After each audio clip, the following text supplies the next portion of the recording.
ಪ್ರಪಂಚದಲ್ಲಿ ಬಹಳ ಜನ ಒಳ್ಳೆ ಜನ.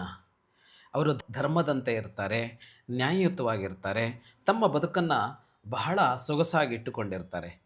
ಆದರೆ ಏನಾಗತ್ತೆ ಅಂತ ಅಂದರೆ, ಅವರು ಯಾರ ಜೊತೆಗೆ ಇರ್ತಾರೋ ಅವರು ತಪ್ಪು ಮಾಡ್ತಾರೆ, ಅವರು ಅಪರಾಧ ಮಾಡ್ತಾರೆ, ಅವರ ಯೋಚನೆಗಳು ಸರಿ ಇರೋದಿಲ್ಲ. ನಾವು ತಪ್ಪು ಮಾಡಿಲ್ಲ, ನಮ್ಮ ಯೋಚನೆಯಲ್ಲೇನೂ ಕಶ್ಮಲ ಇಲ್ಲ, ನಾವು ಚೆನ್ನಾಗಿ ಬದುಕ್ತಾ ಇದ್ದೀವಿ, ನ್ಯಾಯಯುತವಾಗಿ ಬದುಕ್ತಾ ಇದ್ದೀವಿ ಅಂತ ಅಂದುಕೊಂಡು ಕುಳಿತುಕೊಳ್ಳುವಂತಿಲ್ಲ ಅಂತ ಒಬ್ಬ ವಿವೇಕಿ ಹೇಳ್ತಾನೆ ರಾಮಾಯಣದಲ್ಲಿ. ಏನದು ಅಂತ ಅಂದರೆ, ನೀವು ಸರಿ ಇರಬಹುದು, ನಿಮ್ಮ ಜೊತೆಗಿರುವವರು ಸರಿ ಇಲ್ಲದೇ ಇದ್ದರೆ ಅವರ ಅಪರಾಧದ ಪಾಲು ಅದು ನಿಮಗೂ ಬರುತ್ತೆ, ನೀವು ಪಾಪಿಗಳಾಗುತ್ತೀರಿ.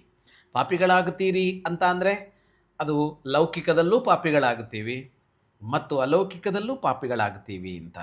ಹಾಗಾಗಿ ನಾವು ಚೆನ್ನಾಗಿದ್ದರಷ್ಟೇ ಸಾಲದು, ನಾವು ಚೆನ್ನಾಗಿದ್ದವರ ಜೊತೆಗಿರಬೇಕಾದದ್ದು ಕೂಡ ಬದುಕು ಚೆನ್ನಾಗಿರೋದಕ್ಕೆ ಅತ್ಯಂತ ಮುಖ್ಯವಾದದ್ದು.